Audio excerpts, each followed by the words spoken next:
सोनिया गांधी यानी कांग्रेस अध्यक्ष और कांग्रेस उपाध्यक्ष ने भी अभी ये फैसला किया है कि ये उनके साथ खड़े होंगे। संजीव त्रिवेदी हमारे साथ जुड़े हुए हमारे सहयोगी। संजीव, क्या अपडेट है आपके पास? देखिए, ये अपेक्षा की जा रही थी कि अपने सांसदों के समर्थन में दोनों नेता खड़े होंगे और जो ट्वीट सामने आया था वो भी यही कह रहा था कि हम पीछे नहीं हटेंगे। तो ऐसे में जबकि अब सोनिया गांधी और राहुल गांधी ने तय कर लिया है तो बाकी के जो 19 सांसद हैं कांग्रेस के वो भी संसद में नहीं आएंगे और कांग्रेस के समर्थन में बाकी के जो सात दल है विपक्ष के वो भी नहीं आएंगे और कुल मिलाकर के 8 विपक्षी दल कल। चलिए संजीव, मैं आपके पास आता हूं, बने रहेगा हमारे साथ। रमन इस वक्त हमारे साथ जुड़ गए हैं और ज्यादा जानकारी के साथ। रमन, क्या अपडेट है आपके पास?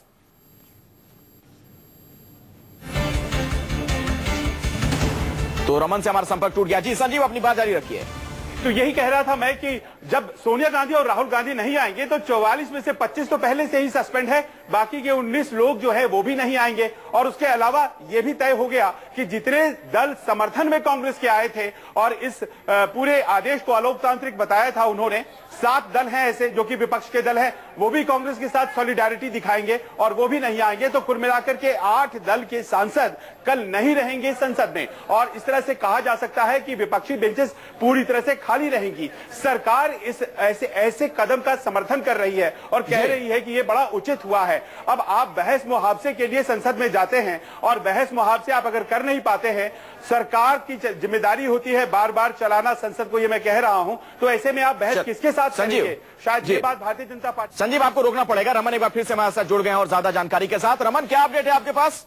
अखिलेश, ऐसा है कि कांग्रेस पार्टी लगातार रणनीति ये बना रही है कि इस मुद्दे पर तमाम विपक्षी दल उनके साथ हों, क्योंकि इससे पहले कांग्रेस पार्टी की कोशिश रही कि सुषमा स्वराज के इस्तीफे से लेकर जो वसुंधरा राजे सिंधिया का इस्तीफा हो या मध्य प्रदेश के मुख्यमंत्री का इस्तीफा हो, उस मुद्दे पर भी विपक्ष के नेताओं को साथ में लें। लेकिन समाजवादी पार्टी से लेकर कई दूसरे राजनीतिक दलों की अलग अलग राय थी। लेकिन आज जैसे ही लोकसभा अध्यक्ष ने 25 कांग्रेस के सांसदों को निलंबित करने का फैसला किया, उसके बाद विपक्षी दलों के लोगों को भी ऐसा लग रहा है कि कुछ ऐसी परिस्थिति उनके साथ भी हो सकती है। ऐसे में अगर कांग्रेस पार्टी का अभी साथ नहीं दिया तो आगे आने वाले समय में कांग्रेस पार्टी भी उनका साथ नहीं देगी, क्योंकि राज्यसभा में ऑलरेडी विपक्ष के नेता है गुलाम नबी आजाद, लोकसभा में सबसे बड़ी विपक्षी दल है कांग्रेस पार्टी।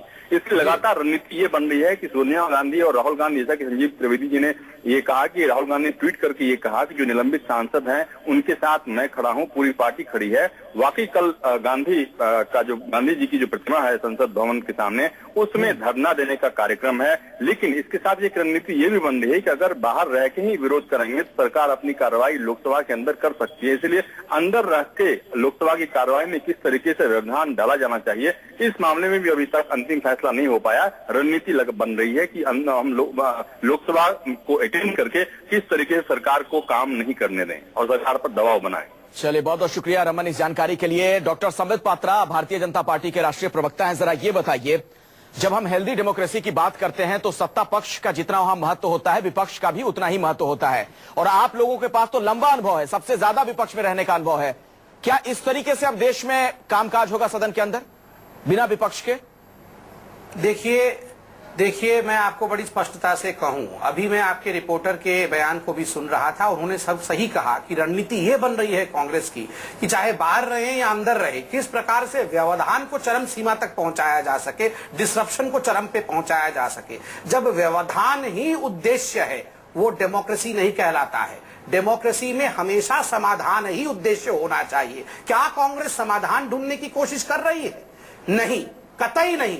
अगर जीएसटी बिल पास हो जाएगा, 2 से 3% जीडीपी हिंदुस्तान का बढ़ जाएगा तो गांधी परिवार का जीडीपी 0 पे आ जाएगा। इसलिए किस प्रकार से जीएसटी बिल पास नहीं हो, इसलिए व्यवधान किया जाए, चाहे अंदर से चाहे बाहर। क्या आप लोगों का उद्देश्य, जो संबित पात्रा आरोप लगा रहे हैं, क्या आप लोगों का उद्देश्य सिर्फ महज इतना भर है कि व्यवधान करो, संसद में कामकाज ना होने दो?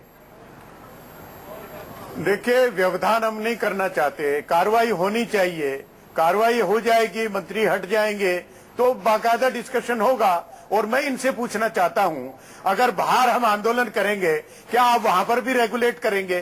क्या आपने कुछ इस तरह की रणनीति बनाई है कि बाहर या अंदर उनका विरोधी ना हो? ये तो गुजरात मॉडल है। गुजरात में जब भी असेंबली में जब सेशन होता था, पार्लियामेंट का बजट सत्र, असेंबली का बजट सत्र केवल 1 दिन, और वो भी वो भी पूरा अपोजिशन, पूरे लीडर अपोजिशन समेत सबको सस्पेंड करके तब जो सेशन चलाने, वही परंपरा यहां लागू करना चाहते हैं। मैं समझता हूं कि प्रजातंत्र के लिए बहुत अच्छा नहीं है। आज जो जिन लोगों को सस्पेंड किया है, राजीव सातव जो पार्लियामेंट्री कमेटी की बैठक है उसमें 3 बजे से वहां मौजूद थे, 2:30 बजे से वहां मौजूद थे, और जो अजीत रंजन जो रंजन वहां वेस्ट बंगाल में वहां पर मौजूद थे। आज किस क्या आधार है, क्या आधार है कि जिस आधार पर उन्होंने सस्पेंड कर दिया। मैं बड़ा सम्मान करता हूं स्पीकर का, स्पीकर के पद का और व्यक्ति विशेष का, लेकिन जिस तरह से जो किसी सरकार के दबाव में, इशारे में जो हो रहा है वो प्रजातंत्र के लिए बहुत घातक है। संबित पात्रा जी, प्रयास सरकार की तरफ से होना चाहिए। मुझे बताएं, सरकार की तरफ से जरा ललकार के कहा जाता है कि आइए मैदान में, हम आपका मुकाबला करते हैं। ये सरकार की जिम्मेवारी है सदन को चलाने के लिए। संबित पात्रा जी पीएम पूरा आरोप लगा रहे हैं कि आप लोग गुजरात मॉडल यहां भी लागू करना चाहते हैं। क्या मैं जवाब लेता हूं संबित पात्रा जी। आधा कदम भी गुजरात आगे बढ़, गुजरात मॉडल क्यों लागू करना चाहते हैं, पीएम पुनिया कह रहे हैं। अरे तो स्पीकर था। नहीं, वो अगर गुजरात मॉडल लागू हो जाएगा तो देश का कल्याण हो जाएगा। गुजरात मॉडल कोई ऐसा वैसा मॉडल नहीं था। लैंड एक्विजिशन जो मॉडल था गुजरात का, उसको सुप्रीम कोर्ट ने कहा था let the other states learn from the land acquisition of Gujarat. तो गुजरात का जो काम था वो अपने आप में अद्वितीय था। ना, वो सदन की कार्रवाई के संबंध में कह रहे हैं। तो उससे बढ़िया क्या है? उनका ये कहना है कि वहां भी विधानसभा की बैठकें नहीं हो पाती थी।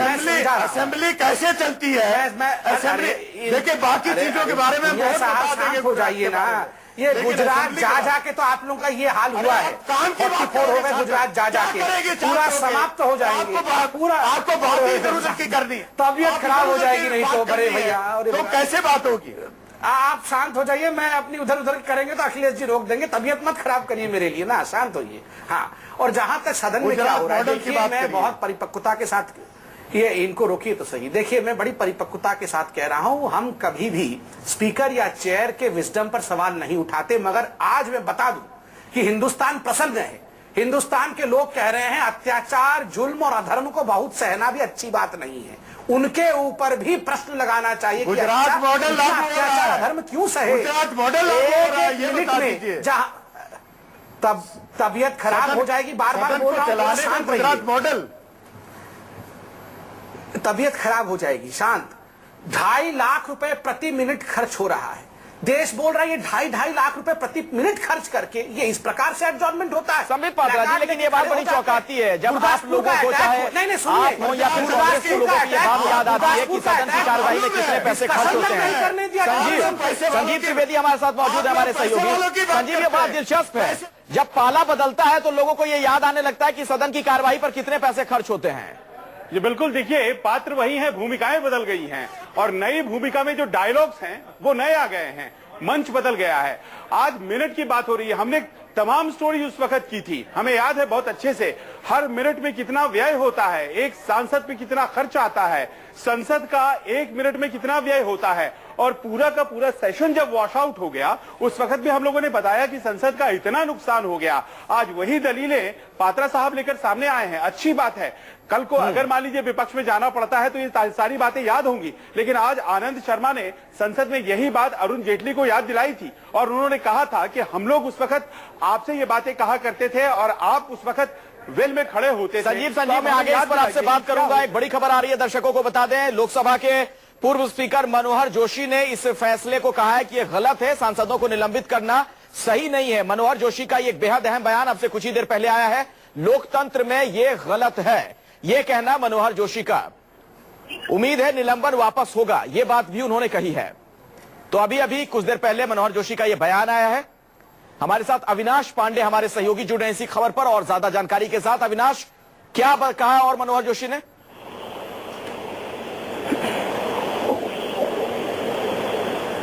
अविनाश पांडे, अगर आप मुझे सुन पा रहे हो बताइए।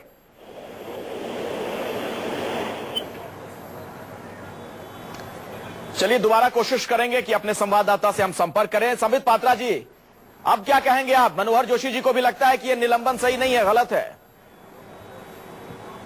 नहीं, सब कोई अपने व्यक्तिगत विचार जरूर रख सकते हैं। मैंने आपको आरंभ से कहा कि हम कभी भी स्पीकर या चेयर के बुद्धिमत्ता पर, उनके विजडम पर सवाल नहीं उठाते हैं। जो भी किया जाता है चेयर हमेशा नियमों के अंतर्गत ही करता है और वही किया गया है। तो नियमों का हवाला दे देकर सर कब तक फिर काम चलेगा? तब तो बीच का कोई रास्ता निकलेगा ही नहीं। जो दोनों तरफ से लोग अड़े रहेंगे। पीएल पुनिया साहब करेंगे, कहेंगे कि बिना इस्तीफे के हम काम नहीं होने देंगे। नहीं, मैंने आप उस मांग को मानेंगे नहीं, फिर देश की जनता क्या करे?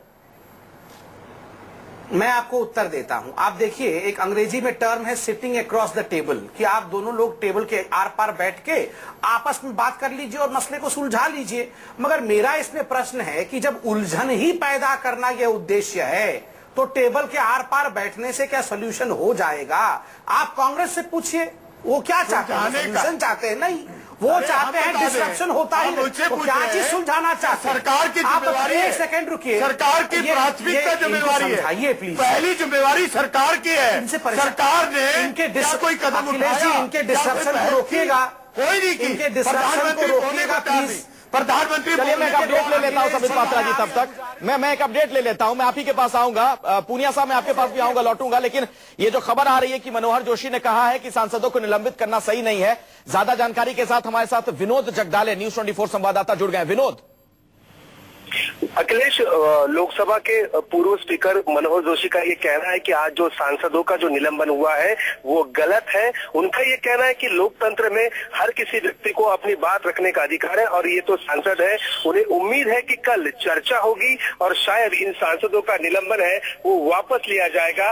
उन्हें अभी भी उम्मीद है कि इससे हल जरूर निकलेगा, लेकिन उन्होंने नाराजगी जताई कि जिस प्रकार से इन सांसदों का जो निलंबन हुआ है ये लोकतंत्र के लिए सही नहीं है। ये कहना है मनोहर जोशी का।